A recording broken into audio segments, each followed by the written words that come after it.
When my brother stole my inheritance, I found a way to outshine him in every way. Sorry, Maya, but that's what's here.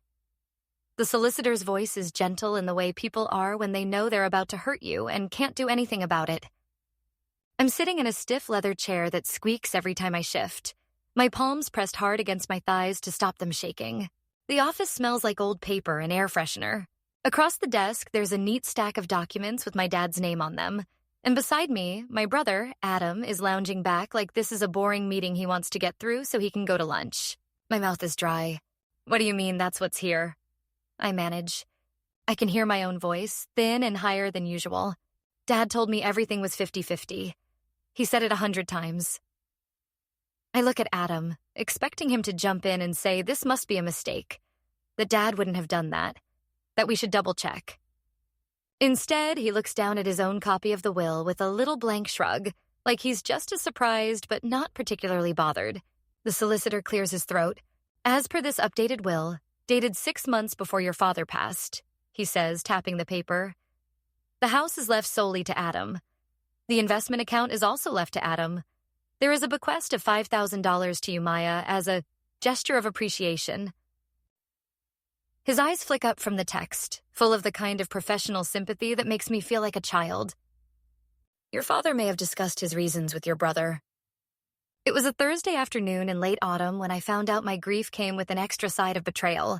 Dad had been gone for 2 months. Long enough for the casseroles to stop arriving, for the phone calls to slow down, for people to stop tilting their heads and asking, "How are you holding up?" with that careful tone. Not long enough for me to stop waking up some mornings and thinking I should call him and tell him about a podcast I'd heard or a recipe he would have liked.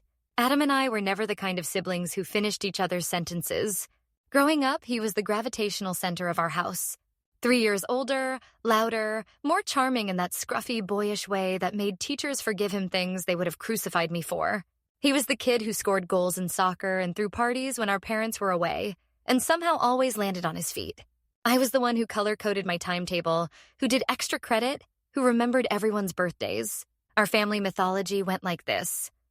Adam was the free spirit, and I was the steady one. My mom would say it with this indulgent smile, like we were a sitcom with neatly defined roles. When Adam forgot to fill the car with petrol and Mom broke down on the highway, it was, oh, that boy. His head's in the clouds. And Dad drove out with a jerry can. When I forgot to take the chicken out of the freezer once when I was 14, I got a 20-minute lecture about responsibility. Dad and I were close in a different way. Not flashy, not noisy, but real. We had our little rituals. Sunday mornings, he'd make coffee, and we'd sit at the tiny kitchen table going over the numbers, as he called them. Bills, savings, his retirement plan. I think that was his way of coping after Mom died when I was 19. He didn't really know how to talk about feelings, but he could talk about interest rates and the pros and cons of fixing your mortgage. I'd started joking that I was his unpaid financial advisor. He used to say, "When I'm gone, this house will be yours and Adam's. 50-50. That's the deal." He'd say it casually, stirring sugar into his mug, but there was a weight behind it. To him, the house was more than bricks. It was the thing he and Mom had scraped and saved for. It was safety. It was proof that all those years he'd worked double shifts meant something. The last year of his life was brutal. Cancer. Discovered late. The kind where you know the ending as soon as someone says the name. I moved back into the house for a while, taking leave from my job as an account manager at a marketing firm. Adam breezed in and out hospital visits with takeaway coffee, quick hugs, then off again to deal with something with his latest business idea. I don't want to pretend he didn't care. He cried in the hallway more than once when he thought no one could see. But when it came to the day-to-day, the appointments, the medications, the paperwork, it was me and Dad at that kitchen table, fighting through piles of forms instead of bank statements. One of those afternoons, when he was more bone than anything else, he reached across the table and squeezed my hand. His skin was papery, his knuckles big and unfamiliar. "You've done right by me, love," he said. "I know you have your own life, but you've been here. You've kept the wheels turning." "Of course," I said, trying not to cry. "You do the same." He nodded, then added, "It's all sorted, you know. The house, the money, you and Adam. 50-50, like we said. No arguments. That was the last proper conversation we had where he was lucid. He went downhill fast after that. I held on to his words like a talisman. Not because I felt entitled, but because it felt like an acknowledgement. Like he saw me. So sitting in that solicitor's office, hearing that everything had been changed, that I'd gone from equal air to token gesture, was like someone had reached inside my chest and flicked off a light. Dad never would have done this, I say, staring straight at Adam now. My voice is shaking, but I let it. Not on his own. Adam shifts, crossing his arms. What are you insinuating? He asks, but there's a twitch at the corner of his mouth that I know too well. It's his tell when he's lying. The solicitor, a man named Graham with thinning hair and a patient expression, clears his throat again. Your father was, at the time, of sound mind as assessed by his GP, he says carefully. He came in with your brother to make the changes. With my brother? I repeat. The room feels suddenly smaller. So you were there when he decided to cut me down to 5,000 pounds and give you everything else? That's not what happened, Adam says quickly. He wanted to make sure the house stayed in the family. Properly. You're always talking about maybe moving abroad or whatever. He didn't want you to feel trapped. He thought you'd prefer cash. $5,000 is not cash, I snap. It's a secondhand car. It's, 2 months' rent in the city? Don't insult my intelligence.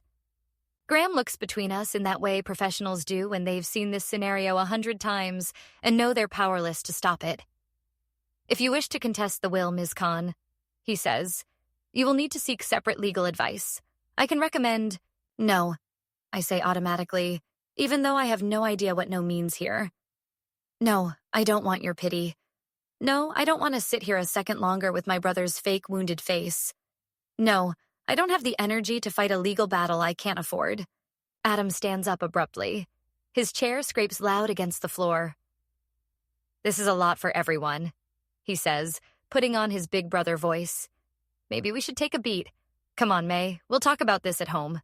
My first instinct is to follow, to smooth things over, to make things easier for everyone. That's the reflex of a lifetime. But something in me is flickering, like a pilot light catching. I stay seated. You go, I say. I'm going to ask a few more questions. He stares at me for a second, genuinely thrown. Then he shrugs, grabs his copy of the will, and leaves with a muttered, "Don't do anything stupid." The door closes behind him. My breath slowly returns to something like normal. Graham offers me a glass of water. I accept it because it gives my hands something to do. We talk for another 20 minutes. About dates, about the doctor's letter attesting to Dad's capacity at the time. About the fact that large withdrawals were made from his investment account in the months before he died. Joint withdrawals, by your father and your brother, Graham says. To help with family business expenses. I leave with a thin folder of copies and a feeling of unreality clinging to my skin like sweat.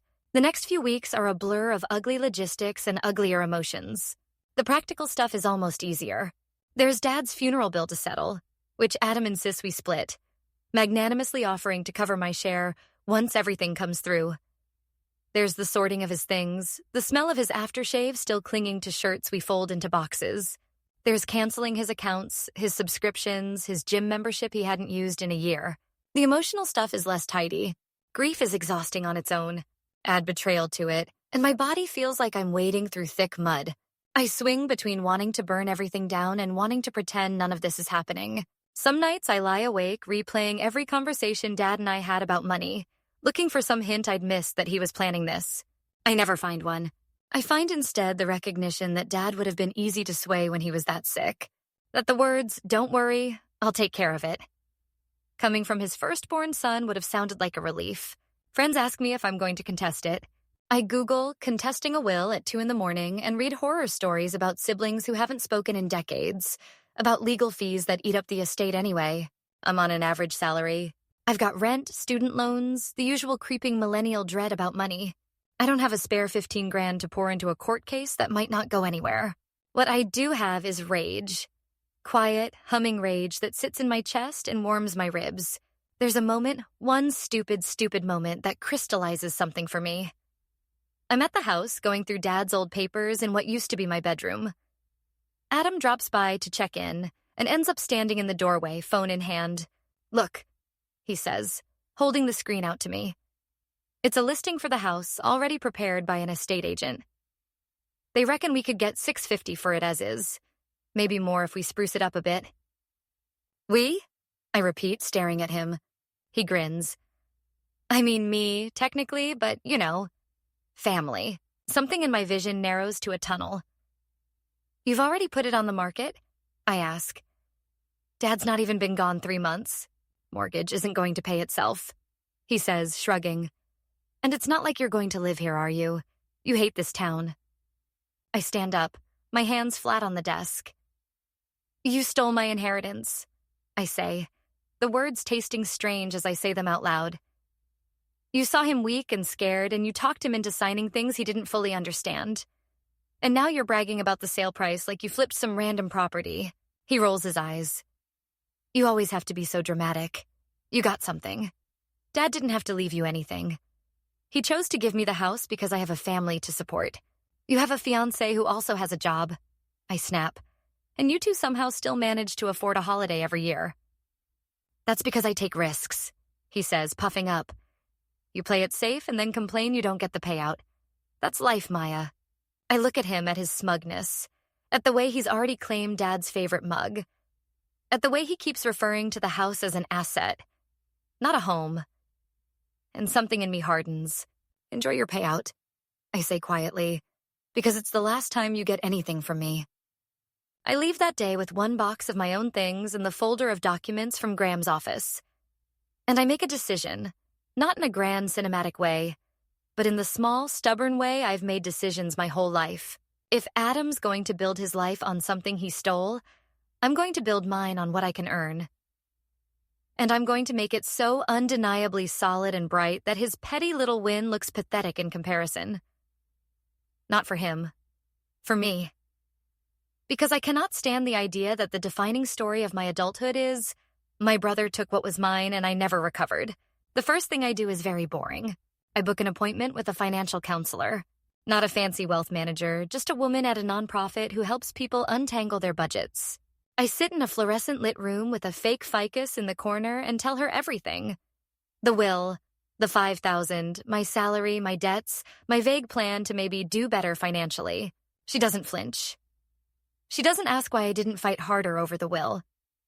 She pulls out a pad of paper and starts writing numbers. Okay, she says. Here's what you're working with. Here's where you're leaking money without realizing it. Here's what you can do, realistically, over the next year. I start small. I move into a cheaper flat with an extra roommate. I cut subscriptions I'd forgotten I had. I bring my lunch to work instead of buying sad sandwiches for £8 a pop. I set up automatic transfers into a savings account I name Future House because naming it makes it feel like something that might exist. At the same time, something unexpected happens at work. My boss, who has always liked my organization, corporate code for you do all the unseen labor that keeps things from collapsing, asks if I'd be interested in taking on a more senior role. You're already doing half of this, she says. We might as well pay you for it.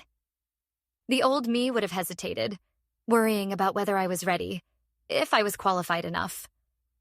The new, raw, still angry at my brother me thinks about how many years Adam has bluffed his way into jobs he wasn't ready for, and says, yes, I am. The promotion isn't glamorous. It comes with more spreadsheets, more difficult clients, more meetings that could have been emails. But it also comes with more money, and more of something I realize I value more than I thought. Control. Over my projects. Over my time. Over my trajectory. I throw myself into it. Not in a martyr way, not working myself to illness, but with a kind of focus I haven't had since uni. If they're going to pay me more, I'm going to become very good at what I do. Not for the gold star, but because it feels like a way of reclaiming the narrative. Outside of work, I start learning about investing. Not the flashy trading apps that Adam is always posting screenshots from, but the boring stuff.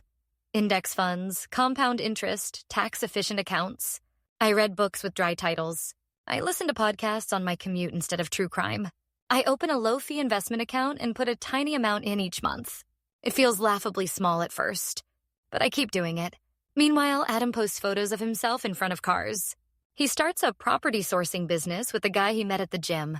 He and his fiancée move into a bigger place, closer to good schools, even though their hypothetical children are still hypothetical. At Christmas, he tells everyone he's smashing it while I quietly bring my own Tupperware of leftovers home because I've planned my grocery budget down to the penny. I don't cut my family off. I can't, and honestly, I don't want to. My dad is gone. My mom is already gone. Adam is the only sibling I have. But I put very clear boundaries in place. If he starts bragging about the sale price of the house, I change the subject or leave the room. When he jokingly asks if I'm still sore about the will, I look him in the eye and say, yes, and I probably always will be. Let him sit with that. Years pass. Not in a montage, but in a slow accumulation of small, often boring choices. I get another promotion. I negotiate a pay rise when they try to lowball me. I say yes to a lateral move that scares me because it's more technical, and I spend evenings watching tutorials so I'm not lost in meetings. The future house account grows. What started as 50 pounds here and there becomes 3 figures a month, then 4. My investments tick up and down, but the general trend is upwards.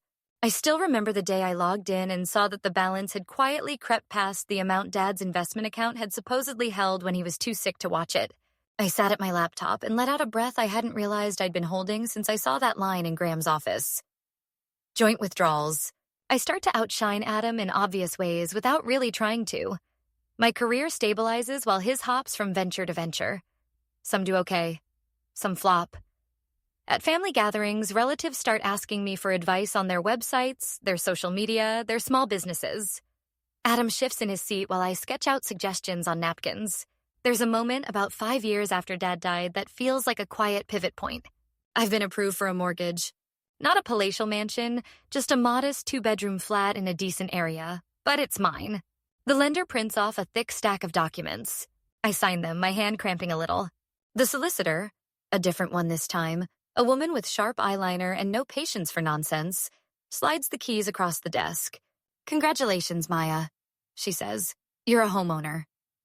I stand on the threshold of the new place that afternoon, holding those keys, and I think of Dad. I think of the kitchen table, the budget meetings, the way his shoulders used to relax a fraction when he'd finish paying the bills. I imagine him standing next to me, looking at the scuffed floorboards and the faintly ugly wallpaper and saying, "We can fix it up. It's a good foundation." Adam finds out through Mum, who still narrates our lives to each other like we're in a soap opera. He texts me, "Heard you bought a place. Nice one." There's a small part of me that wants to reply, "Without stealing anything from you, imagine that." But I don't. I just write, "Thanks." The thing about deciding to outshine someone is that if you're not careful, you build your whole life in reaction to theirs. I don't want to be a mirror image of Adam, just successful in the opposite direction. I want to build something that would still make sense even if he didn't exist. So I start asking myself a different set of questions. Instead of, how do I prove I'm better? I ask, what do I actually want? The answers surprise me. I want to travel, but not in the manic, Instagram-chasing way Adam does, bouncing from beach to beach. I want to spend a month in one city and learn which cafe has the best espresso. I do that. Slowly. One accrued leave block at a time. Lisbon, then Berlin, then a tiny town in Italy where no one cares what I do for a living. I want to do something with my skills that isn't just selling things. So I start volunteering with a women's business center, running basic workshops on budgeting and digital marketing. The first time someone says, "I didn't know I could do that," because of something I explained, I feel a rush that no corporate bonus has ever given me. I want, eventually, to create some kind of scholarship in Dad's name for kids like me who were the steady ones in their families and didn't get much fuss. That takes longer. It's a 10-year plan.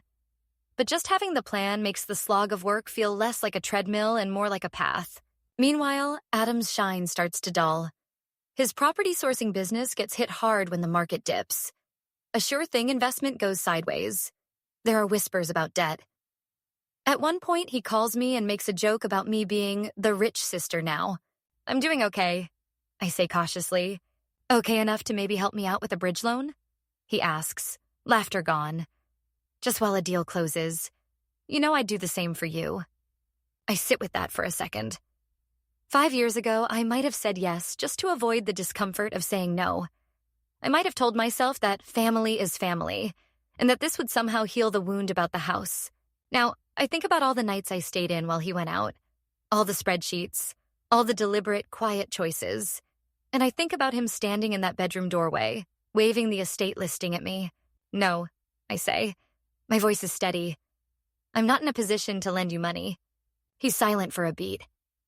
Wow, he says. Cold. I'm not being cold, I say. I'm being clear. You made choices about your finances. I made choices about mine. I spent years cleaning up after other people's decisions. I'm not doing it anymore. He hangs up not long after, muttering something about me never letting anything go. Maybe he's right.